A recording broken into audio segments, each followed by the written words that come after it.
ഇവിടെ ഓരോ താരങ്ങളും ഏതെങ്കിലും OTT പ്ലാറ്റ്ഫോമുകളിൽ പോയി സൈൻ ചെയ്ത് അവരുടെ സിനിമ ഒന്ന് സേഫ് ആക്കാൻ നോക്കുമ്പോഴാണ് ആമിർ 120 കോടി രൂപ കണ്ണും പൂട്ടി വേണ്ടെന്ന് വെക്കുന്നത്. ഒരു strong bold ഡിസിഷനാണ്.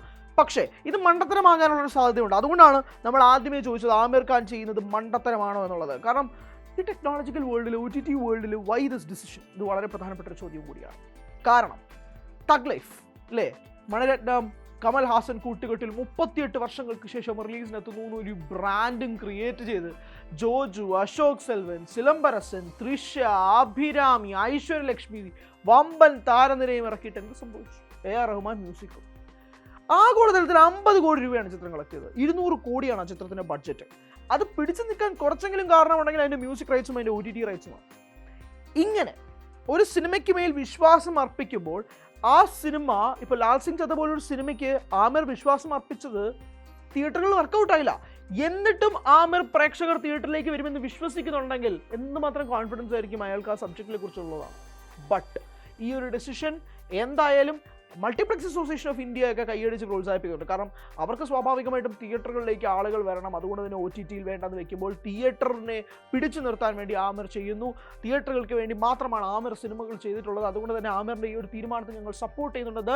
Multiplex association of India വളരെ കാര്യമായിട്ട് പറയുമ്പോൾ പോലും ആമിറിൻ്റെ പൈസയും കൂടിയാണ്. ഇറ്റ്സ് ആമിർ ഖാൻസ് മണി. ഇതൊരു വളരെ വലിയൊരു വ്യവസായമാണ്.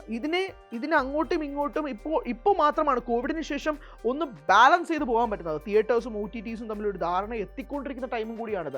ആൻഡ് പല പ്രൊഡ്യൂസേഴ്സും ഇപ്പോഴും OTTയുമായിട്ട് ഡീലാവാത്തതിന് പ്രധാനപ്പെട്ട കാരണം OTT വന്ന പാടെ ഉണ്ടാക്കിയൊരു ഭൂമിൽ എത്ര പൈസ വേണമെങ്കിലും കൊടുത്ത് ആ സിനിമകൾ വാങ്ങാം എന്നൊരു കാലഘട്ടത്തിൽ നിന്ന് സബ്സ്ക്രിപ്ഷൻ ഓട്ടോമാറ്റിക്കലി ഓഡിയൻസിന് കൂടിയപ്പോഴേക്കും OTTയുടെ ഡിമാൻഡ് കൂടി.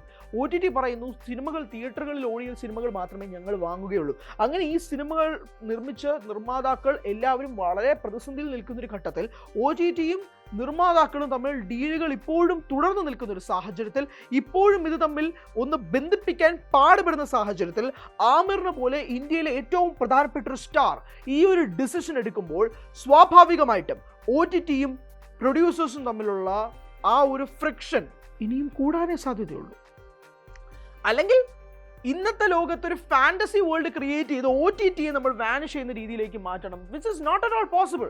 കാരണം പല നിർമ്മാതാക്കളും ഇപ്പോഴും ആശ്രയിക്കുന്നത് തിയേറ്ററുകളിൽ കുറച്ച് റണ്ണ് കിട്ടിയാൽ ബാക്കി OTTയിലൂടെ ബാലൻസ് ചെയ്യാമെന്നുള്ളതാണ്.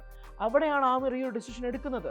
സോ ഇതിൻ്റെ പ്രതിഫലനം അല്ലെങ്കിൽ ഇതിൻ്റെ അവസാനം എന്താകും എന്നുള്ളത് വളരെ വളരെ ഉറ്റുനോക്കുന്നൊരു പ്രേക്ഷകൻ കൂടിയാണ് ഞാൻ. സിനിമ ഇന്ന് റിലീസിനെത്തി, ആളുകൾ എത്ര നാൾ ഈ സിനിമ തിയേറ്ററിൽ റൺ ചെയ്യുന്നു എന്നുള്ളൊരു ചോദ്യമുണ്ട്. വളരെ വാലിഡ് ആയിട്ടൊരു ക്വസ്റ്റ്യനാണ്. പണ്ട് 900-ലും 995-ലും ഒക്കെ റിലീസ് ചെയ്തതുപോലെ 360 ദിവസവും 400 ദിവസവും ഒരു സിനിമ തിയേറ്ററിലേക്ക് ഓടില്ല. അല്ലെങ്കിൽ 200 ദിവസം പോലും ഒരു സിനിമ തിയേറ്ററിൽ ഓടില്ല. ആ ഒരു ഘട്ടത്തിൽ ആമിറിൻ്റെ ഈ ഒരു ഡിസിഷൻ എത്ര ദിവസം ഈ സിനിമ തിയേറ്ററുകൾ റൺ ചെയ്യിക്കും എന്നുള്ളതാണ് വിശ്വാസം. അതോടൊപ്പം ഒരു വർഷത്തിന് ശേഷം യൂട്യൂബിൽ വരുമ്പോഴേക്കും സ്വാഭാവികമായിട്ടും ഒരു വർഷത്തിന് ശേഷം യൂട്യൂബിലേക്ക് വരുമ്പോൾ യൂട്യൂബിൽ ഉറപ്പായിട്ടും ആളുകൾ ഇത് കാണും. അത് മറ്റൊരു ചോദ്യമാണ്, അത് മറ്റൊരു കാര്യമാണ്. പക്ഷേ തിയേറ്ററുകൾ എത്ര നാൾ ഈ സിനിമയ്ക്ക് ഹോൾഡ് ചെയ്യാൻ പറ്റും? വളരെ ഇൻട്രസ്റ്റിംഗ് ക്വസ്റ്റ്യൻ ആണ്. അതിനുള്ളൊരു ആൻസറിന് വേണ്ടിയിട്ട് കാത്തിരിക്കുകയാണ് ഞാൻ.